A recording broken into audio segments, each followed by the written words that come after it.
Chapter 15. Further up and further in. "Know, O warlike kings," said Emmeth, "and you, O ladies whose beauty illuminates the universe, that I am Emmeth, the seventh son of Harpa Tarkan, of the city of Tahishban, westward beyond the desert. I came lately into Narnia with 29 others, under the command of Rishta Tarkan. Now when I first heard that we should march upon Narnia, I rejoiced, for I had heard many things of your land, and desired greatly to meet you in battle. But when I found that we were to go disguised as merchants, which is a shameful dress for a warrior and the son of a Tarkan, and to work by lies and trickery, then my joy departed from me. And most of all, when I found we must wait upon a monkey, and when it began to be said that Tash and Aslan were one, then the world became dark in my eyes. For always, since I was a boy, I have served Tash, and my great desire was to know more of him, and, if it might be, to look upon his face. But the name of Aslan was hateful to me. And, as you have seen, we were called together outside the straw-roofed hovel, night after night, and the fire was kindled, and the ape brought forth out of the hovel something upon 4 legs that I could not see well. And the people and the beasts bowed down and did honor to it.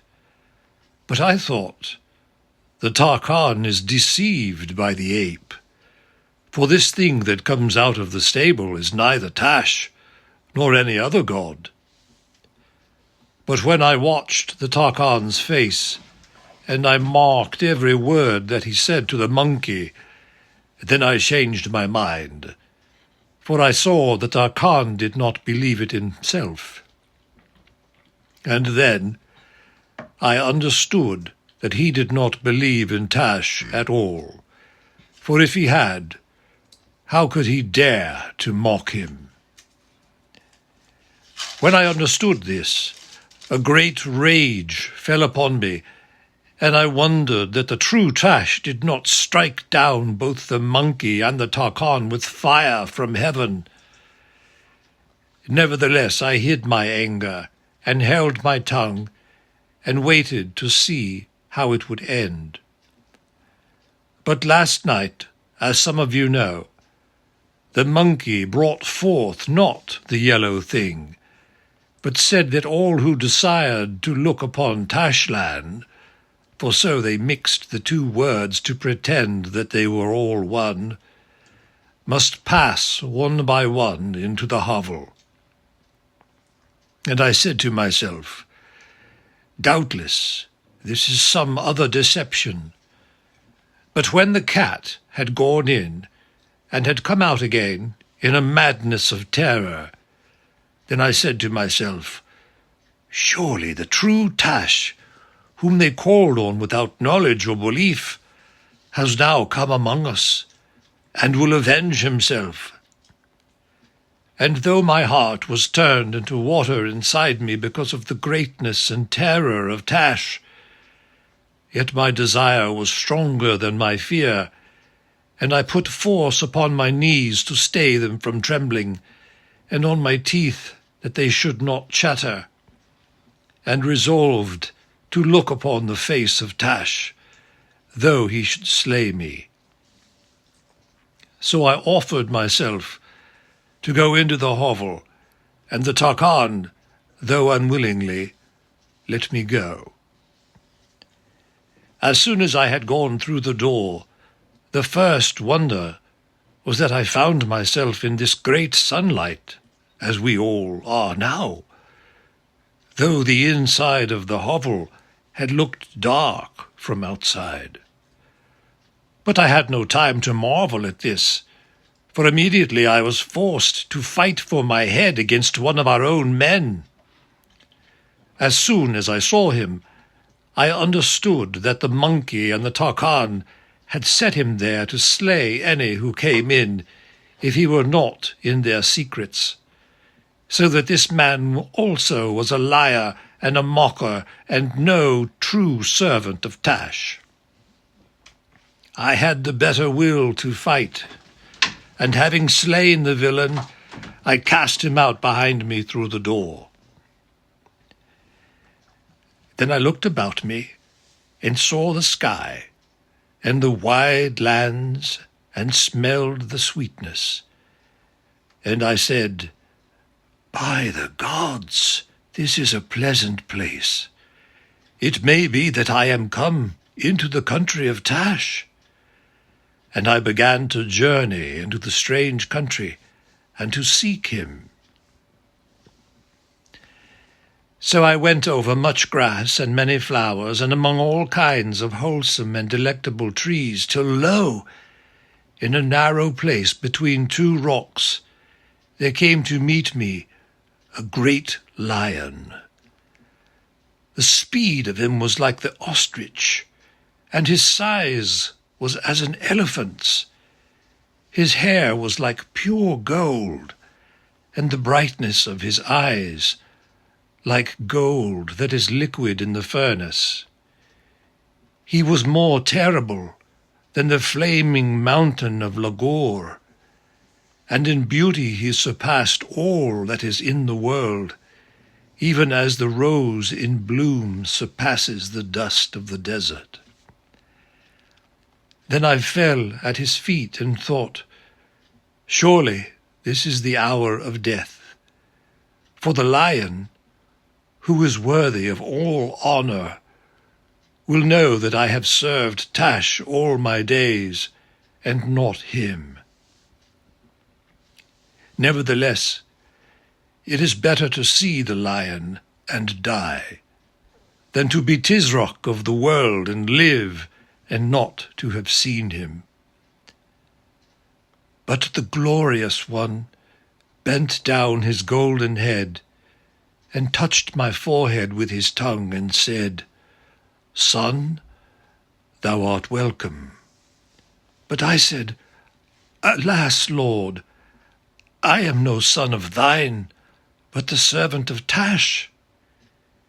He answered, "Child, all the service thou hast done to Tash, I account as service done to me."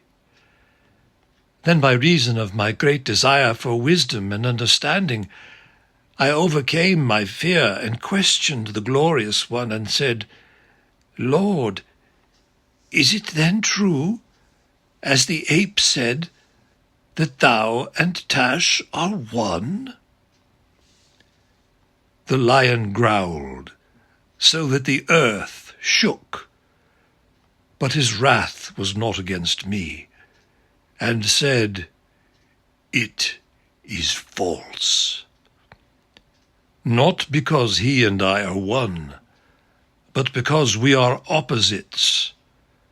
I take to me the services which thou hast done to him, for I and he are of such different kinds, that no service which is vile can be done to me, and none which is not vile can be done to him. Therefore, if any man swear by Tash, and keep his oath for the oath's sake, it is by me that he has truly sworn, though he know it not, and it is I who reward him. And if any man do a cruelty in my name, then though he says the name of Aslan, it is Tash whom he serves, and by Tash his deed is accepted. Dost thou understand, child?" I said, "Lord, thou knowest how much I understand." But I also said, for the truth constrained me, Yet I have been seeking Tash all my days." "Beloved," said the glorious one, "unless thy desire had been for me, thou wouldst not have sought so long and so truly. For all find what they truly seek." Then he breathed upon me, and took away the trembling from my limbs, and caused me to stand upon my feet. And after that he said not much, but that we should meet again, and I must go further up and further in. Then he turned him about in a storm and flurry of gold, and was gone suddenly.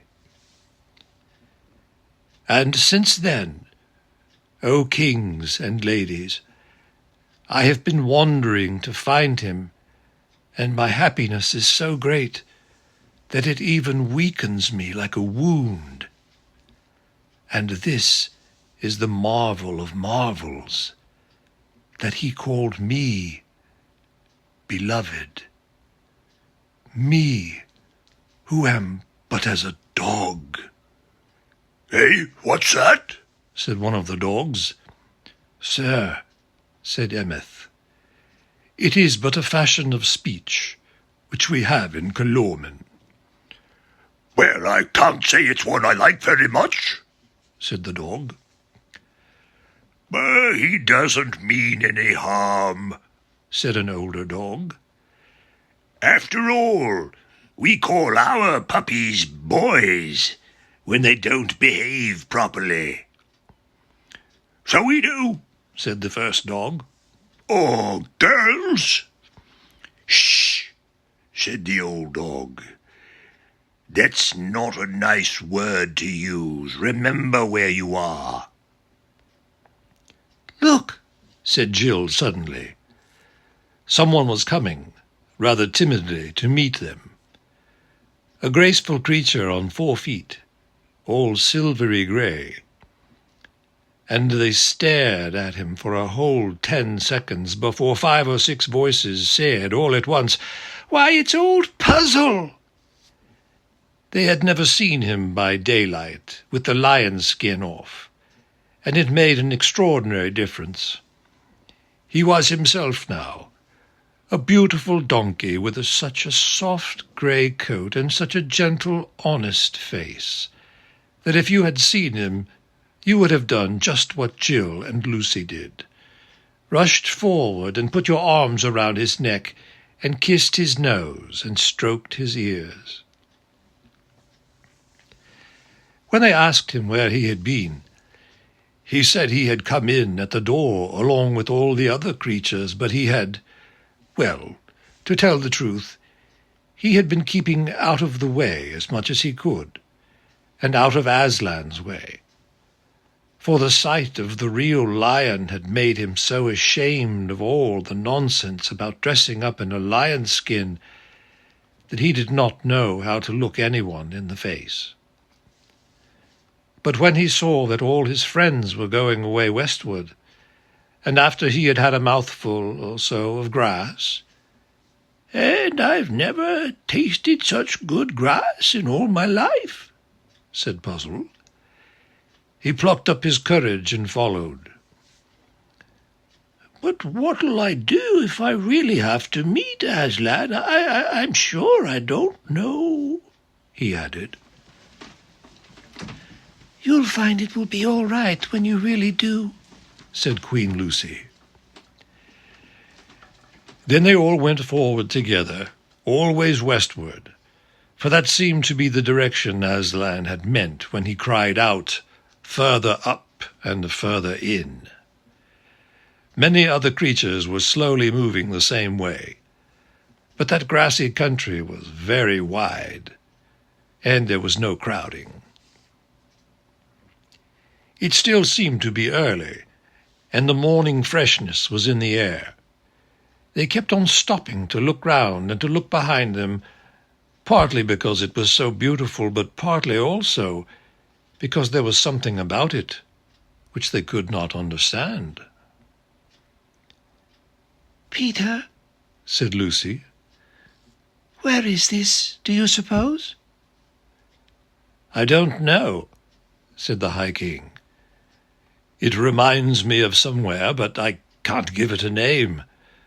Could it be somewhere we once stayed for a holiday when we were very, very small? It would have had to have been a jolly good holiday, said Eustace. I bet there isn't a country like this anywhere in our world. Look at the colours. You couldn't get a blue like the blue on those mountains in our world. Is it not Aslan's country? Said Tyrion. Not like Aslan's country on top of that mountain beyond the eastern end of the world, said Gilles. I've been there.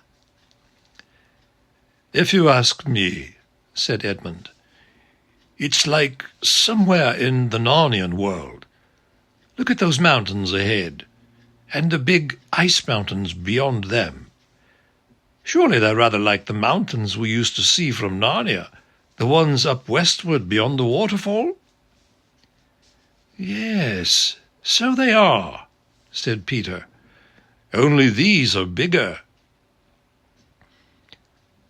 I don't think those ones are so very like anything in Narnia, said Lucy. But look there. She pointed southward to their left, and everyone stopped and turned to look. Those hills, said Lucy. The nice woody ones and the blue ones behind. Aren't they very like the southern border of Narnia? Like? Cried Edmund after a moment's silence. Why, they're exactly like. Look, there's Mount Pyre with his forked head, and there's the pass into Archenland and everything. And yet they're not like, said Lucy. They're different. They have more colours on them, and they look further away than I remembered, and they're more, I don't know. More like the real thing, said the Lord Diggory softly. Suddenly Farsight the eagle spread his wings, soared 30 or 40 feet up into the air, circled round, and then alighted on the ground. "Kings and queens," he cried, "we have all been blind. We are only beginning to see where we are. From up there I have seen it all. Ettinsmuir, Beaver's Dam, the great river, and Cair Paravel, still shining on the edge of the eastern sea. Narnia is not dead. This is Narnia." "But how can it be?" said Peter. "For Aslan told us older ones that we should never return to Narnia, and here we are." "Yes," said Eustace, "and we saw it all destroyed and the sun put out." "And it's all so different," said Lucy. "The eagle is right," said the Lord Diggory. "Listen, Peter. When Aslan said you could never go back to Narnia, he meant the Narnia you were thinking of. But that was not the real Narnia. That had a beginning and an end. It was only a shadow or a copy of the real Narnia, which has always been here and always will be here, just as our own world, England and all, is only a shadow or copy of something in Aslan's real world. You need not mourn over Narnia, Lucy. All of the old Narnia that mattered, all the dear creatures, have been drawn into the real Narnia through the door. And of course it is different as a real thing is from a shadow. or as waking life is from a dream." His voice stirred everyone like a trumpet as he spoke these words. But when he added under his breath, "It's all in Plato, all in Plato. Bless me, what do they teach them at these schools?" the older ones laughed. It was so exactly like the sort of thing they had heard him say long ago in that other world, where his beard was grey instead of golden. He knew why they were laughing, and joined in the laugh himself. But very quickly they all became grave again, for as you know, there is a kind of happiness and wonder that makes you serious. It is too good to waste on jokes. It is as hard to explain how this sunlit land was different from the old Narnia as it would be to tell you how the fruits of that country taste. Perhaps you will get some idea of it if you think like this. You may have been in a room in which there was a window that looked out on a lovely bay of the sea, or a green valley that wound away among mountains. And in the wall of that room, opposite the window, there may have been a looking-glass. And as you turned away from the window, you suddenly caught sight of that sea or that valley all over again, in the looking-glass. And in the sea in the mirror, or in the valley in the mirror, were in one sense just the same as the real ones. Yet at the same time they were somehow different, deeper, more wonderful, more like places in a story you have never heard, but very much want to know. The difference between the old Narnia and the new Narnia was like that. The new one was a deeper country. Every rock and flower and blade of grass looked as if it were meant more. I can't describe it any better than that. If you ever get there, you will know what I mean. It was the unicorn who summed up what everyone was feeling. He stamped his right forefoot on the ground and neighed, and then cried, "I have come home at last. This is my real country. I belong here. This is the land I have been looking for all my life, though I never knew it till now. The reason why we loved the old Narnia is that it sometimes looked a little like this. Bree! Come further up! Come further in!" He shook his mane and sprang forward into a great gallop, a unicorn's gallop, which in our world would have carried him out of sight in a few moments. But now a most strange thing happened. Everyone else began to run, and they found, to their astonishment, that they could keep up with him. Not only the dogs and the humans, but even fat little Puzzle and the short-legged Poggin the dwarf. The air flew in their faces as if they were driving fast in a car without a windscreen. The country flew past as if they were seeing it from the window of an express train. Faster and faster they raced, but no one got hot, or tired, or out of breath.